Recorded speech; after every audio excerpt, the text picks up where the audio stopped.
Hello, everyone, and welcome to the April Innovation Network event. My name is Owen Tunstead, and I am the Communications Executive at the Our Public Service team in the Department of Public Expenditure and Reform. Each month, we host an online webinar dedicated to a different facet of innovation in the Irish Public Service, and today we are shining a spotlight on the Public Service Innovation Fund. Since its inception in 2019, the fund has supported 88 projects to the value of nearly €3 million. The fund is designed to support public servants with a drive for implementing and embedding innovation in their own organisations. The fund is wide-reaching and incorporates a multitude of approaches to innovation, including digital transformation, citizen-centric initiatives, and green and sustainable innovation. So, to help us with our task today, we are joined by two former grant recipients. First up, we have IDEA Ireland. Imed Abnoun, a Regional Development Executive at IDEA Ireland, will be talking to us today about their €50,000 project to create the recently launched Disruptive Technologies Partnership Portal, an initiative to pair industry and SMEs via an online searchable business-to-business portal to build capability and address enterprise needs. And secondly, we welcome Áine Gallagher, Head of Marketing and Communications at Publicjobs.ie. In 2020, the Public Appointments Service received €25,000 to develop the Public Service Career Exploration Resource Pack to raise awareness and inspire young people in secondary schools to learn about and consider a career in the Irish Public Service. Just recently, Public Jobs completed The Pitch competition, which challenged students to use their creativity to showcase public sector careers and included some fantastic prizes for students as well. While today's webinar is dedicated to the Innovation Fund, we are only too delighted to use this platform of the Innovation Network event series to highlight and support the work you do to embed innovation in your own organisation.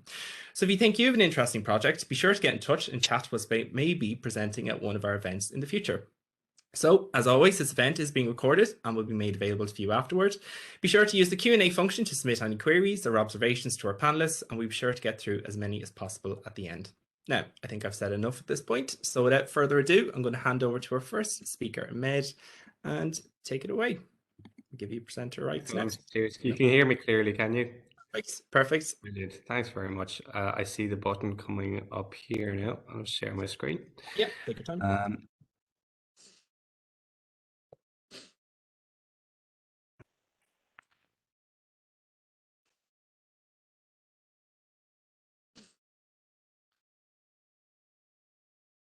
And I think something should come up for you now. Starting to share, that's perfect, Imed. Go ahead. Brilliant. Perfect. Well, thanks again, Owen, and thanks, Chris, and everybody for making this event possible and for attending. It's great to be involved in the Public Service Innovation Fund and to be working with our public service. I suppose a little bit about me before we get started, just to give you a bit of background on what I do and what the IDA does as well is IDEA Ireland is a government agency that is really tasked with attracting foreign direct investment into Ireland.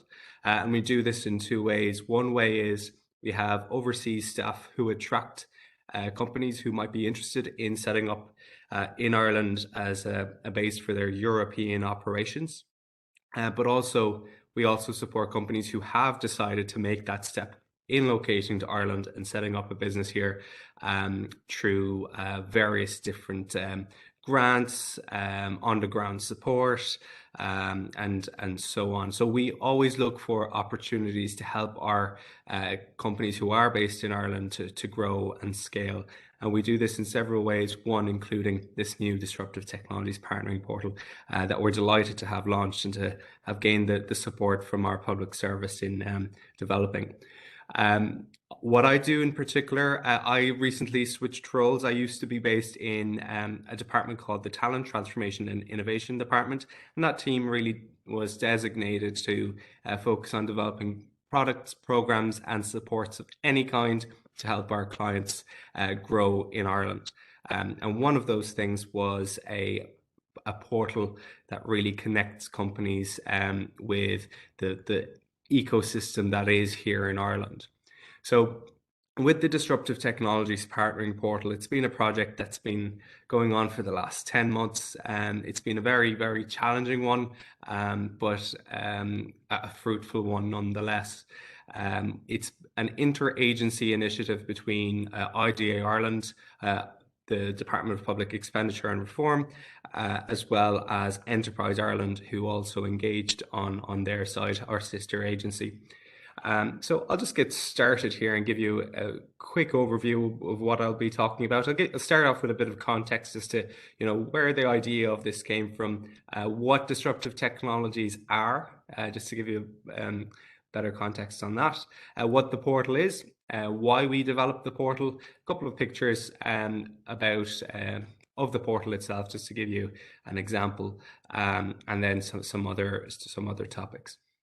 So the first thing with context. So I suppose before we get into what the portal is, it's worth clarifying what disruptive technologies are. And these are essentially any technologies that have the capacity to really disrupt or alter markets. You might have heard of things such as artificial intelligence, cryptocurrencies, autonomous vehicles, and so on, as buzzwords in modern days, modern times. And these are all examples of new technologies that are disrupting markets and disrupting the world in general and the way we do business. So we wanted to develop a solution or a portal that would indicate what disruptive solutions there are here in Ireland, and to really get companies to access those solutions as quickly as possible. Because I suppose the real need for this portal came out of a number of agency initiatives and workshops that IDA Ireland and Enterprise Ireland regularly run for our clients, where we really look to see what their main challenges are. And one recurring need that came out of these calls and these workshops was a lack of visibility of solutions around disruptive technologies in Ireland in general, and a lack of engagement, I suppose, between Indigenous small, medium-sized enterprises and multinational companies based here. So we wanted to develop a solution and take this opportunity to address both of these points. So I'll go on to the next slide here. So what the Disruptive Technologies Partnering Portal is, quite simply then, is it's a collaborative online platform that connects multinational companies with small and medium-sized enterprises here in Ireland around the whole area of disruptive technologies. Now, it can be any kind of business as long as the solution has the power to disrupt, qualifies within an SME or MNC operation. And the portal is really designed around 5 key pillars. The first one is to really profile national enterprise capacity in disruptive technologies, so we can see what solutions there are, again, like I said, here in Ireland. The second is to really give a platform to companies to propose their business challenges, what their business sourcing needs are, and any, I suppose, opportunities that they have themselves around partnership opportunities here in Ireland, and to put that into a platform where other companies can also engage and respond to them as well. And then at the same time, it's a great opportunity for companies who offer and provide services to market those services to companies that are looking for disruptive solutions. So there is that functionality too. And then I suppose it also allows knowledge sharing and business-to-business collaboration through a forum that we've developed. So if a company wants to just engage other companies or key personnel within another company, there's a whole forum designed within the portal to allow for that kind of engagement also. So I hope that paints a portrait of the basic aspects of the Disruptive Technologies Partnering Portal. Essentially, quite simply, and just to bring it all back, it's just a collaborative platform for multinational companies and SMEs to engage around new technologies that are really changing the future business landscape. So that really summarizes the portal there. So why the portal? Again, we identified 3 main needs for it. First of all was we wanted to promote collaboration between Enterprise Ireland and IDA clients, again, to support multinational company and SME engagement here in Ireland, and to see what opportunities arise from that, because it was a win-win regardless in that respect. We also wanted to develop visibility of solutions here in Ireland as well, so that people don't go online and source a solution out of Ireland but keep it here in Ireland. So that was really important that we addressed that. And then in terms of clusters, we also wanted to try and help new sectors that are developing in Ireland, especially around new solutions, to accelerate their growth as much as possible by having visibility, again, as I mentioned, around what solutions are coming up. So they're the three key areas that I suppose motivated the need for this project. Now, a couple of snippets here. So I can't give you a full demonstration of the video of the portal, unfortunately, because I need to sign in and all of that. And at the same time, I'm just conscious of my time because I have to head away very shortly. So here are some pictures. The top left corner is the landing page, and immediately what you can do is you can search for partners using keywords, or you can go straight into the directory and see what companies there are available on the portal. And when you do that, you have a couple of criteria and search criteria buttons that you can see from the right of my screen.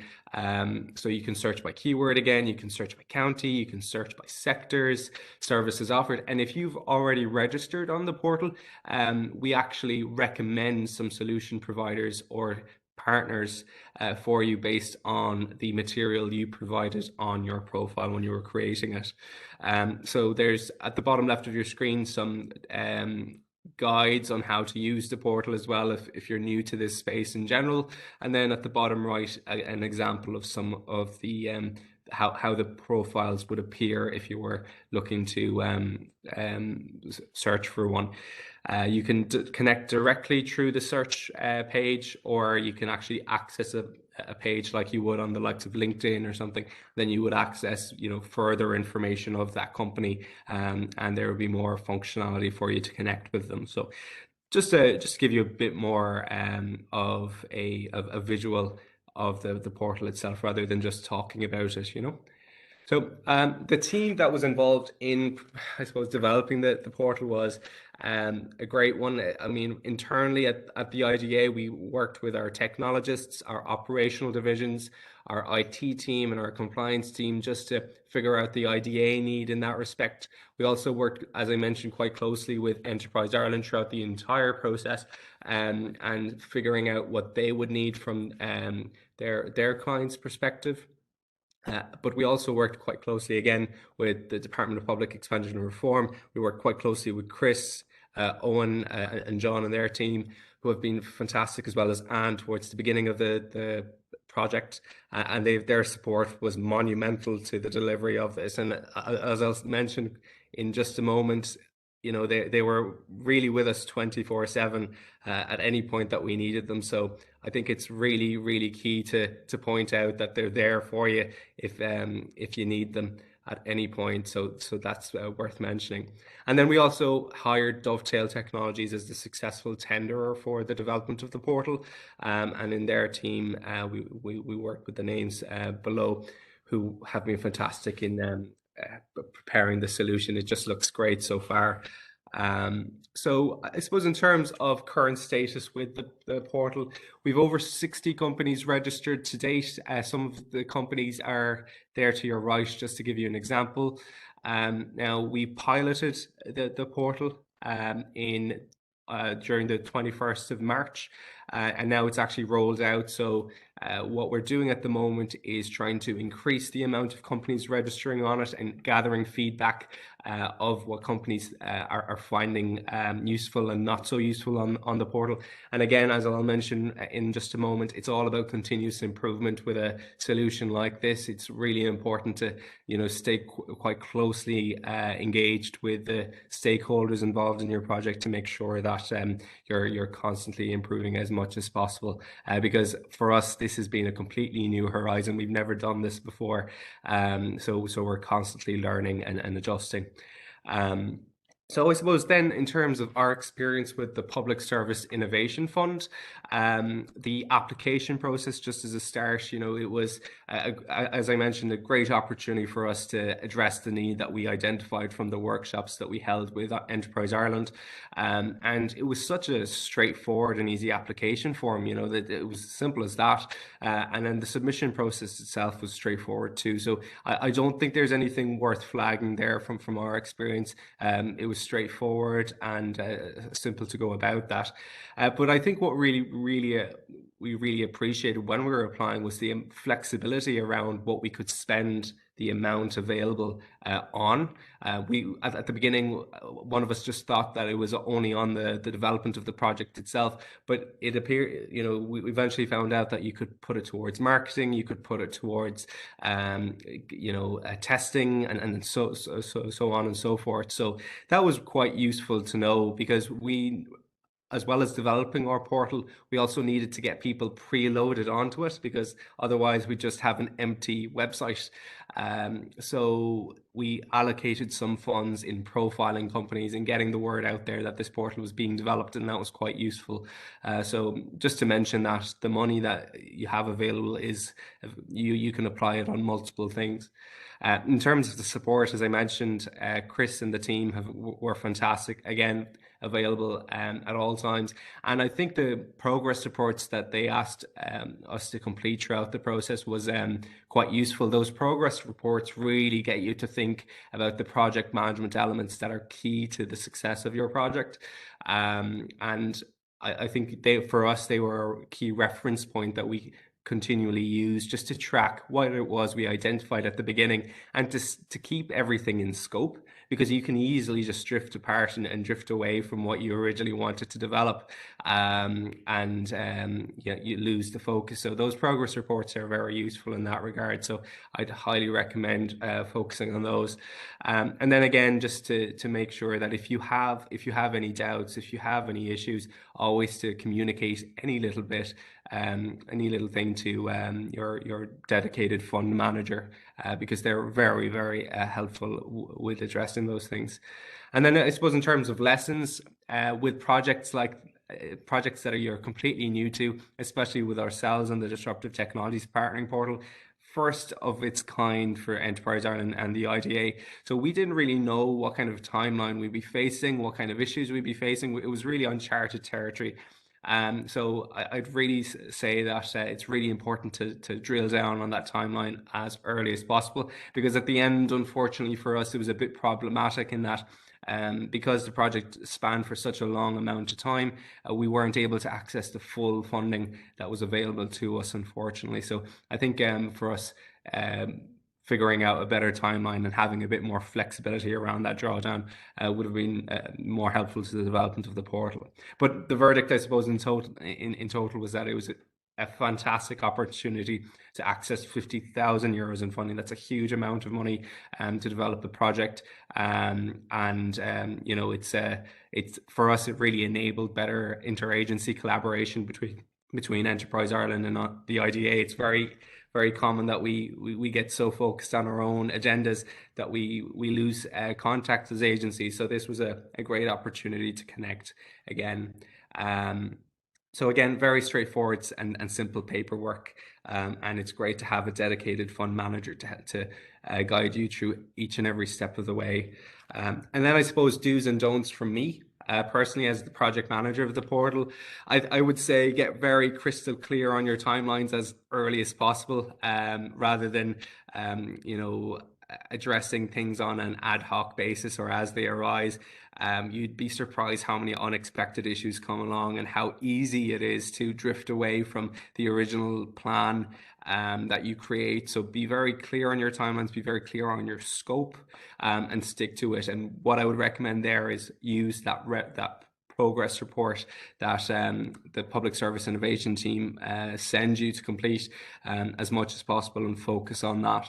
And try to draw down your funding as early as possible if you can. I wouldn't leave it off because of any worry about paperwork or anything. Just try and get it done as early as possible, because it's just one less thing to worry about as timelines and deadlines loom. And then I guess in terms of the progress report, again, just use that as a reference point. Stay in contact with your fund manager as much as possible, whether it's just a weekly call or a bi-weekly call, just to catch up and say where you are with your project. We did that quite often with our fund manager, who is Chris. And that proved useful. We ended up realizing things that we didn't know were available to us in developing the project. So that's why I would recommend that. And then try a sprint approach. In terms of the actual project management, you'll be surprised how many times unexpected issues arise. So, trying to develop a solution and then incrementally improve it every time you go about the approach is the best way. I think that would have yielded the best result for the Disruptive Technologies Partnering Portal. So if I were to do it, I wouldn't have gone through a classic project management approach where you'd identify the scope from the early point and hope to keep it that way. Because projects of this kind, especially the Disruptive Technologies Partnering Portal, can be very surprising in terms of the twists and turns they can take. So a sprint approach would have been very useful for us personally. And then don't overestimate the importance of marketing. Developing your solution is one thing, but promoting it and getting the word out there is another feat of its own. So plan for that. We didn't plan as much as we hoped for that, and it just made things a bit more challenging. We eventually addressed it, but if we had done it clearly from the start, it would have been much more useful to us. Managing the project solo is a huge don't. Try and get as much stakeholder engagement as you can as early as possible. Get input from other agencies if you're working with other agencies on it. Get input from your customers or your end users as early as possible, and just always collect feedback in terms of how your project is progressing, because you'd be surprised of what you don't know will arise throughout the process. And then overestimating the importance of customer feedback and testing, I think, was a huge thing for us. We had a clear vision of what the portal would look like, but I think one thing we could have done better was involving our customers and testing a bit better, because at the end of the day, they were the people that were going to use the portal. So I get their involvement as early as possible too. So I hope that gives you a few useful takeaways. I'm not sure if I've taken too much time or too little time, Owen. So I'll leave it at that. But I hope you found this useful anyway, folks. And if you have any questions, I'd be happy to take them. That's great. Thank you very, very much for that, Imed. No problem at all. I know you're on a tight time frame, so I keep it short and sweet. Just say congrats again to both Áine and Enterprise Ireland on the launch. I think it's great to see that there's really kind of an appetite for this kind of format. Like in our own circumstance, we have the Innovation Network, which is a place where we can come and share our own ideas. But clearly, there is somewhat of an appetite to share ideas between disruptors and SMEs. So, did you find that way back when in the initial stages that SMEs or providers more so were craving this space? Or was it more of a 50-50 kind of approach that you found in your own research? So that's a great question, Owen, actually. At the beginning, we thought it was only going to be a solution for service providers, but we also considered that companies might want to flag solutions that they need, but communicating or promoting something like this to them was difficult without an actual solution. So in terms of recruiting their support and getting them to load a profile in advance of the portal actually being built was quite challenging. So solution providers loved the idea because, again, it was another medium for them to promote their solutions. But as a result, I think the split was more so kind of 70-30 until the solution was built. And then at that point, when we had something to show those who wanted to promote source products and solutions, then they were more inclined to register. So yeah, we've seen numbers increase as a result. You know, that's great. Just so like you have probably an initial consideration as to how it'll roll and what the reception will be. But then once you kind of go live and you start to get results, you Yeah. can sort of buy in, so you can change your approach and grow it even further. But I'll ask you one more quick question before you go, and I'll let you go. I know you kind of touched on it a little bit earlier, but if you were to pinpoint one of the biggest challenges that you were to fully realize this project to full fruition, what would it be? Um, yeah, again, I would probably bring it down to feedback. Owen, trying to get more people involved in the process, into the project management process as early as possible. More stakeholder engagement in general would have pinpointed some key things for us to consider. That eventually we learned through the hard way, unfortunately. So I think, yeah, we were so busy at the same time with other projects that we quickly just said, you know what, we'll figure that out later. And I really wish we never went that route, because yeah, it just made the process so much more difficult, and a result increased the timeline of the project, and limited us in terms of how much funding we could actually draw down. So yeah, that would probably have been the biggest challenge. Yeah, so plan early and plenty of resources is effectively what you're Yeah, saying. yeah, One yeah, yeah, stage. yeah, yeah, yeah, exactly. Well, look, thank you very much for joining us today, Med. I won't keep you any longer. I know, as I said, you have to jot off. So thank you very much for joining us today. Very insightful Brilliant. presentation, and best of luck with the DTPP in the future. And we hope to see it grow even further. Thanks, folks. Appreciate it. All the best now. Best of Med. Take care. Bye bye. Bye, bye, bye. And then there were three. Now, next up, we have Áine Gallagher, Head of Marketing and Communications at Public Jobs. So she's going to be speaking to us today about, among things, the Pitch Project competition, which recently launched to motivate students to showcase careers in the public service. So I'm going to share slides for Áine. And in advance, if we have any audio difficulties, sorry folks, for videos, we will make sure to share the slides afterwards. So if you have any listening issues, no problem, bear with.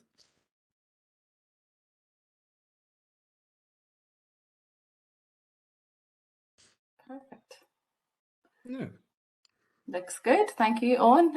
That's great. It was Imed's presentation was really, really good there. Actually, it's a really good example of, I suppose, how as a public sector we align. So, because I suppose as part of this project, it's all about showcasing all of that good work that goes on in the public sector, and that's part of what the initiative that I'm going to speak to you about today. So, as Owen mentioned, my name is Áine Gallagher. I'm Head of Marketing and Communications at Publicjobs.ie. And we're the centralised provider of recruitment and selection services for the public sector.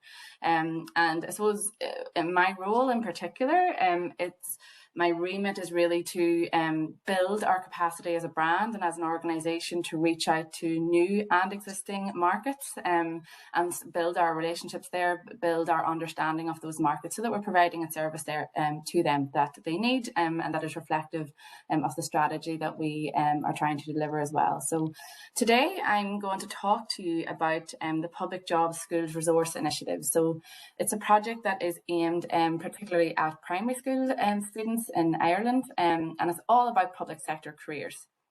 The project is currently in its first year, and it was made possible through an injection of initial funding through the Innovation Fund. So we're beyond thankful to OPS for helping us get this off the ground. It's been a project of importance for a while within our organisation, but we just needed a little bit of help to get it moving and to get it alive and kicking, I suppose. So we're very grateful to the support for the OPS for helping us get there and to make this project a reality. So I suppose to give some context, if you want to move on there, Owen, to give some context and background to the project, we have three core objectives that we're working to. And these key objectives stem from challenges that we were experiencing in the marketplace around low visibility of public sector careers in schools, which had been an issue for a number of years. So in terms of objectives, we really wanted to demystify the public sector. We wanted to inspire students, so we're initially focused on that age 15 plus age bracket across the whole network of 720 secondary schools in Ireland to better understand who the civil and public service actually are. The second then is to go a step beyond that and spark student, teacher and guidance counsellor interest in finding out more about the variety of career options available. So, you know, there's this general understanding of there's typical roles in the civil service and the public service, but when you lift the lid on that, there's such variety. Like we employ over 350,000 people in our sector. The variety of the roles that are available, it's very diverse, but that perception isn't understood in the schools marketplace, but in general, actually in terms of the candidate recruitment market as well. And then thirdly, I mentioned innovation, and innovation for us we knew was needed to be at the heart of this project, and that is why we went to the Innovation Fund for help and support to kind of to make this happen. But we knew that we needed to radically think differently about how we were approaching the next generation of civil and public sector workers that will come on stream into the workforce in the next number of years. So we knew we needed a different approach. So I suppose we knew again that we had that low visibility and awareness in schools, and so we started to consider the best way to approach this in order to arrive at a meaningful solution to the challenge. So we decided to speak to guidance counsellors in schools. So they were a key area of focus for us to help us understand where we needed to go, what exactly we needed to do. And the reason we did this was guidance counsellors are constant in schools, whereas students are transient, they move on in time. Guidance counsellors are also the specialists in schools for career progression. They're knowledgeable about career pathways, and they can also share that knowledge with a variety of classes throughout the school system as time goes on. And moving on then to the consultation findings, we found we need, in order to get under the bonnet and understand the tangible issues at play, we decided to run some research with key groups. So we spoke with 16 different guidance counsellors, we spoke with over 200 students as well. And what we discovered in general was that there was a low base knowledge about the public sector at all. Not even just careers, but just the public sector. Confusion about the public sector. They actually coined, guidance counsellors and students themselves coined the phrase of the hidden people. They felt they're like, oh, they know something about the public sector, they know a little bit, but it's all very closed. It's like a matrix, and nobody really knows exactly what happens and what goes on. Some of the words that they used to describe the public sector were ambiguous, vague, opaque. It needs demystification. And these are the subject specialists in schools, so we knew we had a lot of work to do, and we needed to give them the support that they required. Guidance counsellors also had a lack of confidence about teaching about the public sector. It is extremely diverse. It's very hard if the supports aren't there to get your head around what's actually available. And the majority of guidance counsellors were not clear about roles beyond, say, Gardaí, nurses, teachers. So again, we knew we had a body of work to do there. As a result, we knew we needed to give guidance counsellors a reason to cover and reappraise the public sector and present public jobs in a way that they could identify and resonate with. And so how were we going to do this? If you want to move on there, Owen, yeah. So we knew we needed to create a strong enough offering to give guidance counsellors a reason to go online. So an online for us was really important from an accessibility point of view, and being able to, I suppose, have a large reach about the, you know, a number of schools and across the island being able to access the resources. But traditionally schools are quite classroom and paper focused. So there was a task in that. COVID in time actually helped us with that. But there was a task for us in terms of budget and getting the most out of what they approached by going and using a digital approach. Then guidance counsellors, keeping them at the heart of what we were doing. We need to build that two-way relationship with guidance counsellors and to truly understand what they need to help them do to fulfil their remits. Also, I suppose the third point, it brings it into the marketing space a little bit, but we needed to build in more of an opportunity to raise awareness of awareness outside of the classroom. So that's through social and PR efforts. And we looked at the most kind of successful schools programs. You might be familiar with the likes of Jump Couture or ESB Science Blast. And there's a huge variety of career or of programs within schools. So very competitive. But we knew there was a lot to be gained by creating opportunities for students to get involved outside of the classroom as well as inside it. So we decided to utilise social and PR to elevate the initiative with the aim of getting the full array of public sector careers on the agenda. And again, COVID, the dreaded word of COVID, but with COVID, there was significant reduction in the number of programs running, particularly for the TY age group. So for us, we seen a gap there. We knew we had resources that we could actually put in place to fill that gap at a time of need as well, which was really important for us. But we needed an anchoring concept. Something teachers, students and parents in the public sector could get behind. We needed a big idea. And when researching this, when researching again those other schools initiatives, we kind of came up with that it discovered, or it boiled down to three core things to make up a successful schools initiative. The first is it cool for kids? Is it educationally justified? Can the teacher spend time in the classroom doing this? And does it have PR ability for the school? Does it give the school that recognition? And we wanted schools to feel proud about being involved. So our big idea was to amplify the initiative was an advertising competition targeted specifically at the TY, so transition year age group, but also LCA and LCVP and vocational classes as well. And the task is to create a 30-second video ad to attract their fellow students to the public sector. We decided to call this the pitch. That's the visible part, but if you want to move on, Owen, our approach is to making the big idea a reality is twofold. So we like to think of this as an iceberg. The pitch competition labelled as B there on the slide, it's the visible part of a deeper initiative. It's the buzz, it's the impetus for schools to want to get involved. We knew we needed to do something authentic to students today, so something interesting, creative and fun. We decided on the pitch as the best approach for this generation of students. They are the TikTok generation. They're creating videos as part of their everyday lives on their phones. And it also allows for universal participation as well as progressive education, which is really important for the sector. It's active learning. It was genuine and bottom up in that it's a student-centred approach. But for teachers and for educators, it also taps into 21st century skills for students. And that was a really important link for us to the curriculum. Mm-hmm. However, when we deep dive into the initiatives, this is where the real revelations are made. So the deep dive, which is under the iceberg, is the core product of educational resources to really support teachers, guidance counsellors, parents and students to understand the opportunities that exist and to truly demystify the sector. The deep dive is made up of a number of educational resources, which are designed as pick up and teach resources, whereby the lessons are completely ready to go for any teacher to pick up and dive straight into with their classes.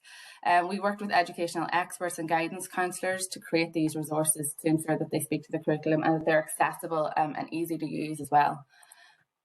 So if you want to move on to slide 10 there, Owen. So the program journey starts to look a little bit like this. The infographic, the next one. Owen, that's all right. Perfect. So we started with creating the educational resources. So we had educational experts and guidance counsellors that we really collaborated with really closely on that. And that launched in September 2021.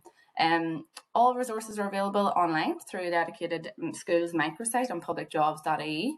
There's 6 dedicated lesson plans on the microsite, and they explain the public sector versus the private sector. It explains career ladders, the benefits of the public sector, as well as first-hand stories of real life employees right across the sector and the different career paths and routes to entry that they went through to get where they are today.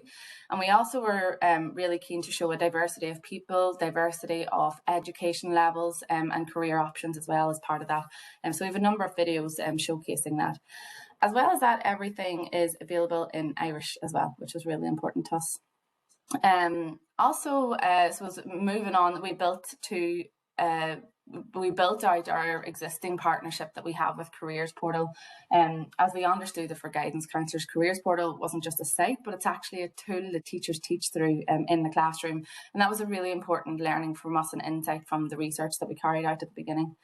In terms of the creative concept, we developed this through research again with students. So we sense checked everything. We wanted to make sure we were speaking to a particular generation. There's nothing worse than someone in their 30s telling a 15-year-old what's cool. So we definitely sense checked everything that we were doing all along the way. So I suppose what we discovered as part of that research and those touch points was that bite size was the right size, and this is how the student generation consume content today. We also wanted the design to be fun and creative, and we've utilised some features of social media that you might see across social platforms. We wanted to challenge typical perceptions, so for us this was really important, and we were utilising the creative concept to help us do that. We channel some of the most visually exciting elements of the public sector. We juxtapose this with cliched phrases on screen that people may often use to describe public sector workers. For example, the cliched phrase of pen pusher. You might have heard this before to describe civil servants. Certainly not my opinion, but it has been known to be said. But what we do here as part of the creative is we question it, we challenge it, we flip the script, and we show someone administering, say, an EpiPen, for example. Another example is a dog's body. We've heard that phrase before as well. Again, we flip the script here and we see a dog handler in customs doing customs work. So we really wanted to challenge those perceptions. That was a really important part of this project for us. Then there was a lot of collaboration with kind of different partnerships and bodies, the NCGE, the Institute of Guidance Counsellors. We had targeted campaigns to really bring in that guidance counsellor audience and help them understand what we're doing. The second strand then is all around the pitch. So this launched in January 2022 to careers guidance and the careers guidance counsellors and the students themselves. This is a much more condensed version, so we've 2 shorter lesson plans here, and we have some self-directed learning for the students themselves, but we also build in that kind of learning around how to create a video, how to create an ad. You know, they've only 30 seconds in terms of a video that we're asking them to create, so they're learning about the world of media as well, which was an added benefit as part of the project. The competition closed last week, and we're now working towards an awards event for the winning entries. There's some incredible prizes up for grabs, and we're really delighted that the sector got behind us and supported us through being able to deliver experiential prizes. We were really keen to ensure that the prizes that we put on offer, they reflect the public sector. So it's, you could sell you could win an iPad or something, but we felt someone from the commercial world could easily come behind us and blow us out of the water if it came to a monetary type prize. And we wanted something that really reflected the essence of what it is that we're trying to do here as well. So the first prize that we have on offer is that the winning students will have the opportunity to test their newfound media skills by interviewing the Taoiseach, Micheál Martin, on his career so far. So it's excellent to have that support, and it's a lovely little add-in because they can see how Micheál Martin himself has got to where he is today. Secondly, then, the second prize is to experience behind the scenes action and take part in a policing simulation within Garda Síochána. And then thirdly, it's discover all action life-saving skills with a trip to the Irish Coast Guard Rescue Coordination Centre or helicopter base. So there's a little, we'll see where that one goes. But we'll be hopefully recording a lot of the footage from that. So we'll certainly be able to share that. Winners will also have the opportunity to be profiled by Publicjobs.ie across PR opportunities to really amplify their overall experience. So bringing that added value in there for the school as well. We will then close off year 1 and start to build our capacity for year 2 of the programme, which will start in September. So it's not too far away. So we have a lot of preparation work to do in terms of September. So that's around new stories, new career paths, new content on the microsite, keeping it fresh. And as part of this, we'll be gathering feedback and insights. So if anyone does have any feedback, or you've seen any of the materials out in the marketplace and you have any thoughts, or you'd like to help support the project in any way, we'd really welcome that for year 2. Just a really quick touch on some of the educational resources that are available within the kit. If you want to move on 2 slides there, Owen. So the kit includes six different lesson plans. As mentioned, they kind of demystify the public sector and they kind of explain it in the first 3 lessons. But then we take a closer look at some people across the sector. So we have Alan, who's a customs dog handler in revenue, Niamh from the National Ambulance Service, and Victoria, who's an economist in the Department of Education. So we just hear a little bit about their stories, and it's very relatable for the students. Like, there's pictures in there of them at the same age at school and how they've worked their way through their careers. And for us, I suppose, as part of the creation of all of this, we knew from research it had to be a visual delivery for students, so that really gave us direction in terms of where we needed to go. needed to be pick up and teach, so no barriers to entry for teachers. We really wanted it to be an aid for guidance counsellors to build their confidence as well, and to be able to speak confidently about the public sector and all the options that are available. Everything is also ready to go with accurate information at the teacher's fingertips, and we've also included a variety of different formats as part of the lesson plans and the resources for different learning styles. So there's videos in there, infographics and sample lists of roles. The next one then is the pitch, and that's just a very quick kind of visual there as to what's included, but it's the shorter self-directed lesson plans for students, and then some tips on how to actually create an ad. So I think I'm going to hand over to Owen now to see if our video will work. We've had a little bit of trouble with this so far, so let's give it a go, Owen. Fingers crossed. Here we go. Make sure volume is tight. Bear with.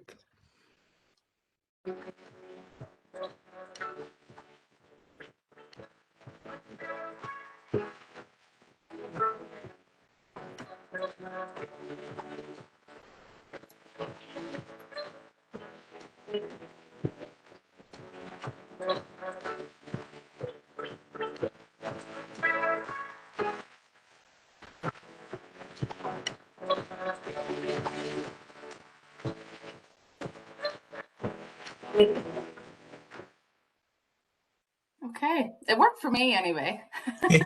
Great. That's great. We'll go with that. Excellent. Great. So that's just it's a very short video. We do have a longer video as well, but just in terms of the purposes of time today. But yeah, so the microsite's available for anyone to go and have a closer look at. All the resources are there. So okay, so we have our concept and we have our product, but how are we going to reach out and engage our audiences? So this is a really important part of what we're doing. I know Imed mentioned marketing and part of one of the areas of the learnings, I suppose, of the project. And myself, coming from a marketing background, is, you know, we can do so much and create so much, but if there's no awareness around it, you know, we may as well not have bothered. So I suppose in terms of marketing application for the initiative to the student market, we knew we needed to influence and excite in order to drive that impetus for students to get involved and actually create a video ad. We had quite a significant ask of them. It was important to meet them where they were. So we assessed a variety of media that could be utilised. It was important to understand the state of the nation in terms of media consumption, and for those aged 18 and under, their media consumption is primarily dominated by digital media, TV and gaming. And most notably in terms of advertising, they pay their most attention to online advertising.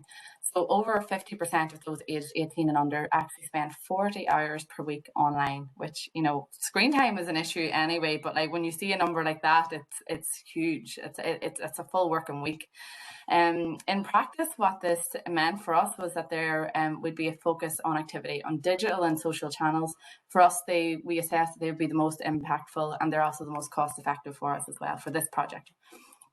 In terms of social then, social is a key channel to drive peer-to-peer influence. So apps like Snapchat, TikTok, Instagram in particular. TikTok, which was the newcomer at the time, and it really exploded through COVID times actually.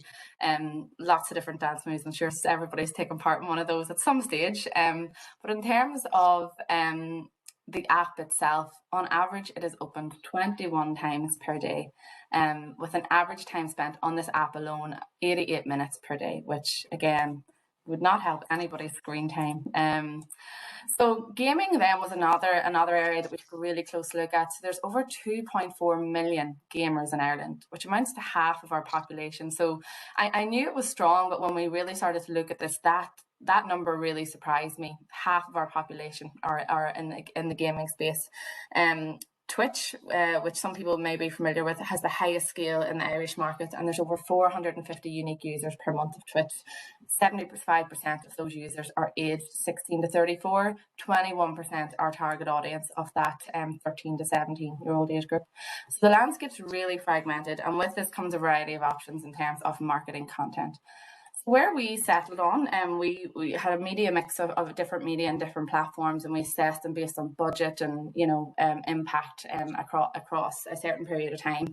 So part of some of that was that we created career quizzes and polls across Instagram and Twitter. And this is interactive content to get students actively thinking about considering career choices in regards to public sector careers. So again, as mentioned, we had polls and quizzes, but we had guessed the prizes as part of the pitch competition as well, with little nearly like dingbats competitions. And then we had Teachable Tuesdays thread, hashtag Teachable Tuesdays thread as well, where we put out little snippets and bite-sized information about things around careers in the public sector every Tuesday as well.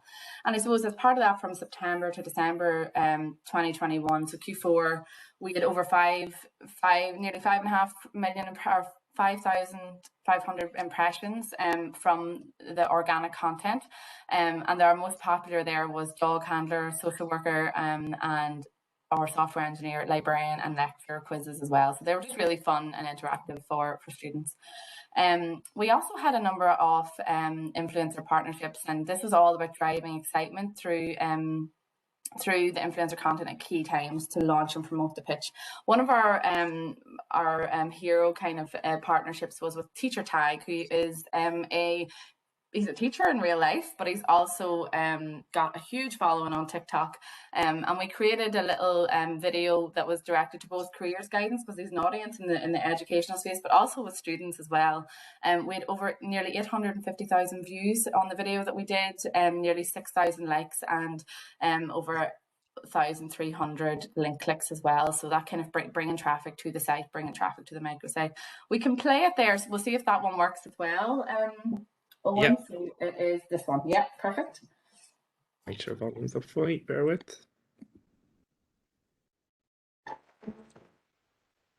There's something I'm forgetting. Must have been important. Oh my God, the career modules! Teachers and guidance counsellors, relax. Publicjobs.ie has you covered with a free pick up a teach resource to help you teach your students about dynamic careers for ambitious people. Help spark their interest in a wide variety of careers through employee stories in some lesser known roles in the public sector.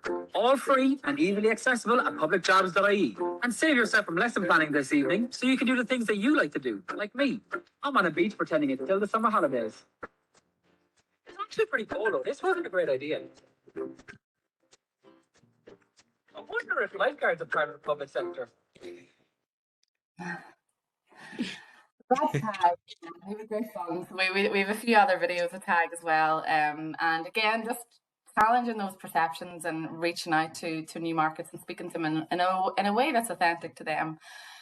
Moving on then to the next one there, Owen. So this is we also, as part of the project, developed a Snapchat filter. So you probably have used the guise of this maybe through Snapchat or Instagram. It's kind of, again, it's a fun and native format relevant to the Snapchat platform. And we use this to kind of, again, help get students thinking about different careers in the public sector.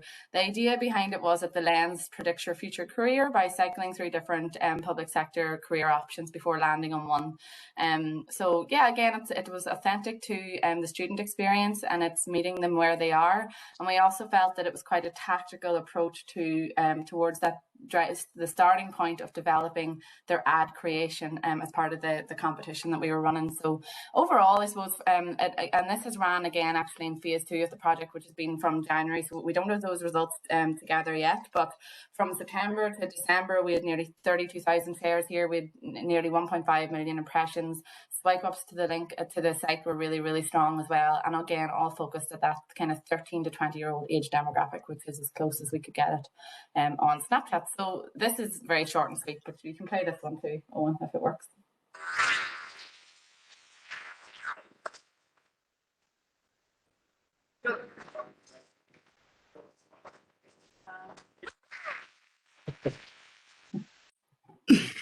Very good. There we go. So short and sweet, but yeah, like the fact that the shares were so strong and that we were delighted with that. So I suppose again, and I suppose to mention all of those formats that we created as well, the influencer, the partnerships, the Snapchat filter, they were all first for our organization. It was the first time that we tried anything like this. So there's loads of learning behind it as well. We also just quickly, obviously, we had support through Deeper as well. So the minister came on board for our press launch, and we brought some of our volunteers who were featured in our video together for a photo with our little customs dog as well. He's very cute. And we were delighted that he actually made the front page of the Irish Independent. It was our first time as well getting front page coverage on a national title as well.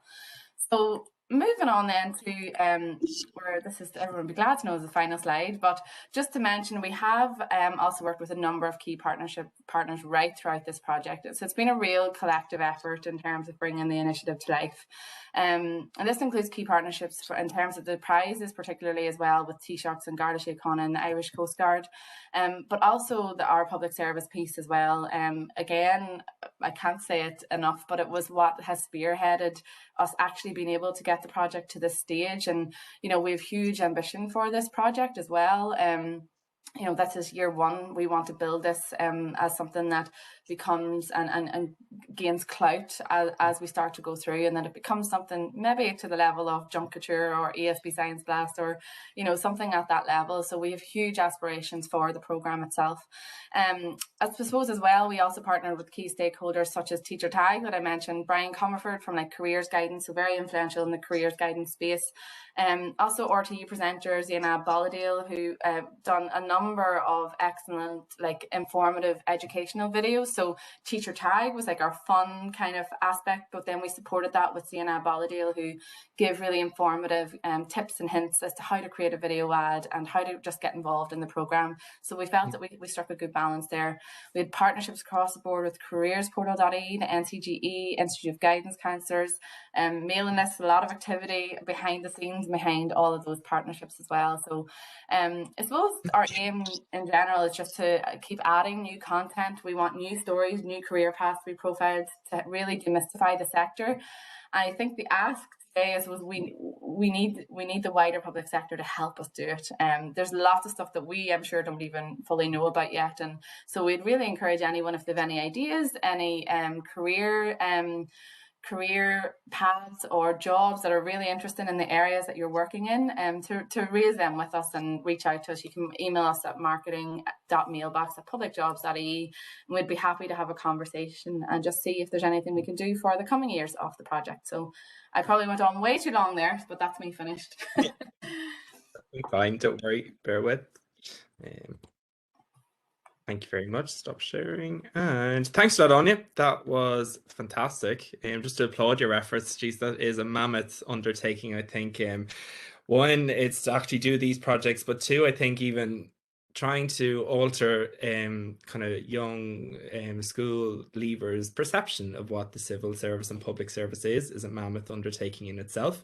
In the interest of time, I'm going to ask you my favorite question. Well, that's come in. It's kind of faced towards TikTok, which is, tell us why you believe that TikTok was the best medium for this project. Yeah, well, it's these things are really easy when you look at the facts and you look at the stats behind where people are, and that's what marketing's all about. So you know, we looked at the audience. I think the number is over 195,000 kind of 13 to 17-year-olds are on TikTok, and the time that they were spending on TikTok as well was really important for us. So we knew that's where they are. So if they're going to be on TikTok and spending that amount of time, you're not going to get them anywhere else. Your screen, you know, they're on their phones. There's one place that they're going to be. And we assessed it in that is the most useful kind of area for us to tap into. We're also really keen to challenge ourselves and try new things. Like, I've been in the role 2 years now. I started March 2020, and we're really working towards that kind of digital approach and looking at the variety of options out there. I will say as well, marketing, it's not one, there's no one thing that favors all. So that's why we have a whole list of kind of social channels up there. Every channel has a role and has a specific use for different things. Because we were utilizing video, TikTok absolutely made sense. But the career polls and things like that done a huge job for us as well, and that's TikTok, that was Instagram and Twitter. And it's the collective effort. It's what I call the media mix and the formats and everything that we're working towards that build that bigger picture. And you're tapping in, and the golden rule in marketing is that people need to see something 7 times before they even really see it. You know, so they start to become accustomed, they start to understand, and they feel that they're building that relationship towards it. So that was really important for us. But always with these things, and when it's hard to make those calls about where to go, look at the facts, look at the numbers, and that'll guide you. That's great. No, thank you for that. I know because we by the way, guys, I know we're going over 1 o'clock. This is being recorded, so if anyone needs to drop off, please feel free. You will get a recording of the session later on. No, you're right, because TikTok, we had our January event was communications through COVID. And we welcomed the Government Information Service from the Department of Taoiseach, and they used TikTok and content creators to really amplify the message of COVID-19 safety guidelines.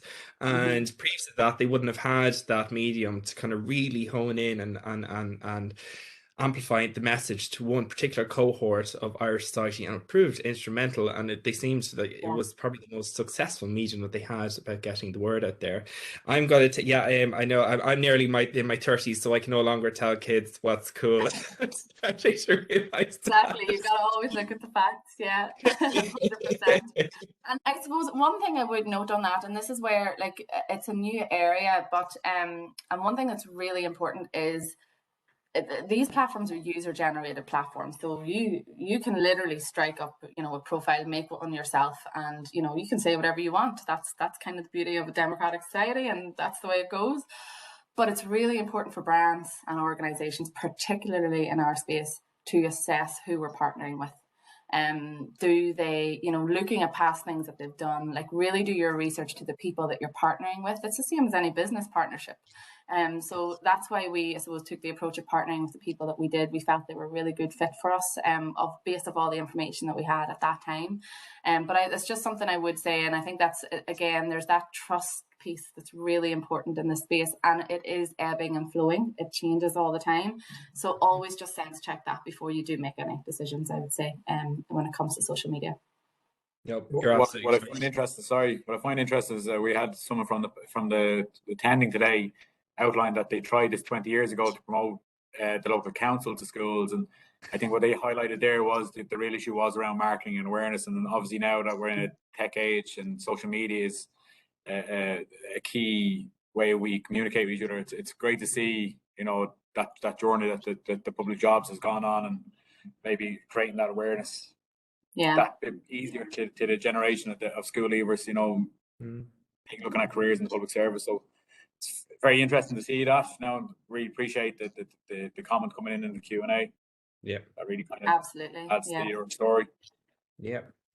And with that, I know we're reaching the end, so I want to, before I just hand over to Chris, I just want to say thanks, Áine. That was really, really informative. Wish you the best with the upcoming awards for the pitch.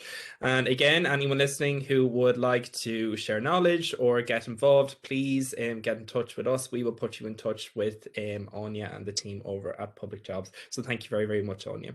Now, and just before we depart today, I am going to just introduce you briefly to Chris Kiernan, who is Innovation Fund and Strategy Manager, just to give us a little insight as to how the Public Service Innovation Fund for 2022 is looking. Chris.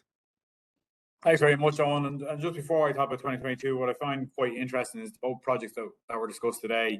They really, really demonstrate two key aspects of our strategic overview when it comes to innovation and the strategic outlined in our Making Innovation Real strategy.